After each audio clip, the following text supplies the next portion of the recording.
Kalau kamu pikir tragedi itu hanya soal kecelakaan atau pembunuhan, kamu belum pernah dengar kisah kematian keluarga Hartono.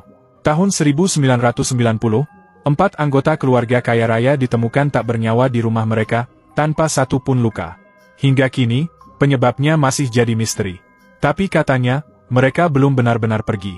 Tahun 1990, di sebuah kota kecil di Jawa Tengah, terjadi peristiwa menggemparkan yang sampai sekarang masih dibicarakan dengan nada berbisik. Di dalam rumah mewah bergaya kolonial yang berdiri anggun di tengah perumahan elit, keluarga Hartono tinggal dengan segala kemewahan yang membuat iri banyak orang. Hartono, seorang pengusaha sukses yang bergerak di bidang properti dan logistik, dikenal sebagai sosok pekerja keras. Istrinya, Ratih, dikenal elegan dan aktif di berbagai kegiatan sosial. Mereka memiliki 2 anak, Rama yang baru berusia 12 tahun dan Sinta yang masih 9 tahun. Di balik citra harmonis itu, tidak ada satu pun yang menyangka bahwa dalam satu malam, semua akan berakhir dengan cara yang tidak bisa dijelaskan logika. Tanggal 12 September 1990, pukul 6 pagi, seperti biasa asisten rumah tangga yang bekerja untuk keluarga Hartono datang. Namun hari itu, pintu pagar utama tidak dikunci. Pintu rumah pun sedikit terbuka. Ia masuk dengan perasaan tidak enak. Rumah yang biasanya penuh suara kini sunyi, terlalu sunyi. Saat memanggil-manggil tidak ada jawaban, ia memutuskan untuk masuk lebih dalam. Dan disitulah semuanya berubah. Ia menemukan Pak Hartono dalam posisi duduk di kursi kerja, matanya terbuka lebar seolah melihat sesuatu yang sangat menakutkan. Ratih ditemukan di dapur, mulutnya terbuka dan matanya mengarah ke langit-langit. Rama ditemukan dalam lemari kamar utama, tubuhnya kaku memeluk boneka beruang. Dan Sinta, ia tergeletak di kamar mandi dengan wajah ketakutan yang membekas jelas. Semua ditemukan tak bernyawa. Tapi yang membuat polisi bingung adalah, tidak ada satu pun luka. Tidak ada tanda kekerasan. Tidak ada jejak racun. Semua meninggal hampir bersamaan, seolah-olah karena rasa takut yang luar biasa. Kejadian ini langsung menjadi berita nasional. Semua media mencoba menggali cerita di balik tragedi ini. Polisi pun menyelidiki secara intensif, mulai dari kemungkinan perampokan, pembunuhan berencana, hingga bunuh diri massal. Tapi tidak ada satu pun teori yang terbukti. Semua alat bukti nihil. CCTV rumah mati total sejak tengah malam tanpa alasan jelas. Alarm tidak aktif, dan tidak ada tanda-tanda seseorang masuk secara paksa. Yang membuat semua orang bertambah bingung adalah satu hal. Keponakan Pak Hartono yang bernama Dian, seorang remaja 17 tahun yang saat itu sedang menginap di rumah itu, ditemukan dalam keadaan tak sadarkan diri di ruang bawah tanah. Ia selamat, tapi tidak bicara sepatah kata pun selama 3 tahun. Saat akhirnya bisa berbicara, Dian hanya mengucapkan satu kalimat pendek. Itu bukan manusia, dan dia masih di sana. Sejak saat itu, rumah keluarga Hartono ditinggalkan. Tak ada yang berani membelinya. Padahal harganya jauh di bawah pasar.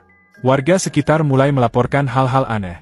Mulai dari suara tangisan anak kecil di malam hari, suara langkah kaki di atap padahal rumah kosong, hingga suara perempuan yang memanggil dengan lirih. Hartono, Hartono. Semakin banyak yang penasaran, semakin banyak yang mencoba membuktikan sendiri. Beberapa pemburu misteri datang, tapi semuanya pergi dalam keadaan takut, bahkan ada yang sakit keras setelah bermalam di rumah itu. Salah satunya adalah Anton, seorang jurnalis investigasi dari Jakarta yang datang tahun 2005 dengan niat mengungkap kebenaran. Ia masuk dengan alat perekam, kamera, dan perlengkapan tidur. Hari pertama, Anton tidak melaporkan apapun yang aneh. Tapi malam kedua, ia tidak bisa dihubungi. Tim pencari menemukannya duduk di ruang makan dengan mata kosong dan tubuh menggigil. Ia tidak bicara, hanya menatap ke arah dapur dan berbisik. Mereka masih di sini, mereka tidak bisa pergi. Setelah kejadian itu, Anton dirawat di rumah sakit jiwa selama beberapa bulan dan tidak pernah lagi menyentuh cerita horor atau dunia jurnalistik. Semua rekaman dan catatan miliknya soal keluarga Hartono, lenyap tanpa jejak. Tahun demi tahun berlalu.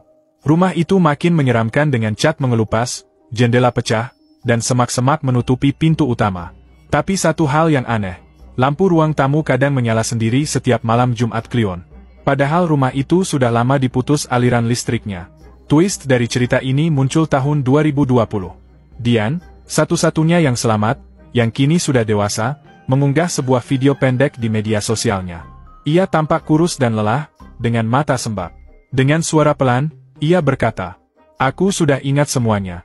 Mereka mati bukan karena kebetulan, bukan juga karena kecelakaan. Tapi karena janji yang dilanggar. Menurut Dian, beberapa bulan sebelum kematian keluarganya, Pak Hartono diam-diam melakukan ritual pesugihan. Ia menginginkan kekayaan yang lebih besar dan menjalin perjanjian gaib yang mengharuskannya memberikan persembahan rutin. Tapi setelah beberapa waktu, Pak Hartono merasa cukup dan berhenti memberikan tumbal. Tanpa dia sadari, perjanjian itu tidak bisa dibatalkan sepihak. Dian mengaku bahwa malam itu, ia terbangun karena suara perempuan menyanyikan lagu Jawa kuno. Ia mengikuti suara itu hingga ke kamar Sinta dan melihat sesosok makhluk tinggi besar berdiri membelakanginya, menyentuh kepala Sinta. Lalu semuanya menjadi gelap. Video itu viral. Banyak yang menyebutnya hoaks. Tapi beberapa hari setelah unggahan itu, akun Dian menghilang. Nomornya tidak aktif. Bahkan keluarganya pun tak tahu kemana ia pergi. Beberapa netizen mengklaim bahwa mereka melihat seseorang yang mirip Dian berjalan malam-malam di sekitar rumah Hartono, tapi menghilang begitu didekati. Rumah itu kini masih berdiri. Tertutup pagar berkarat dan dipenuhi ilalang tinggi. Tapi warga sekitar bersumpah, setiap malam Jumat Kliwon, suara nyanyian anak-anak terdengar samar dari dalam rumah. Kadang terdengar ketukan 3 kali di jendela. Dan kadang, terdengar suara langkah kaki berjalan mengitari rumah, walaupun tidak ada siapapun di sana. Ada yang bilang keluarga Hartono masih terjebak. Ada juga yang percaya mereka sedang mencari pengganti. Jadi, jika suatu malam kau melewati rumah itu dan mendengar suara memanggil namamu, jangan jawab, jangan menoleh, dan jangan masuk, karena mungkin mereka sudah memilihmu.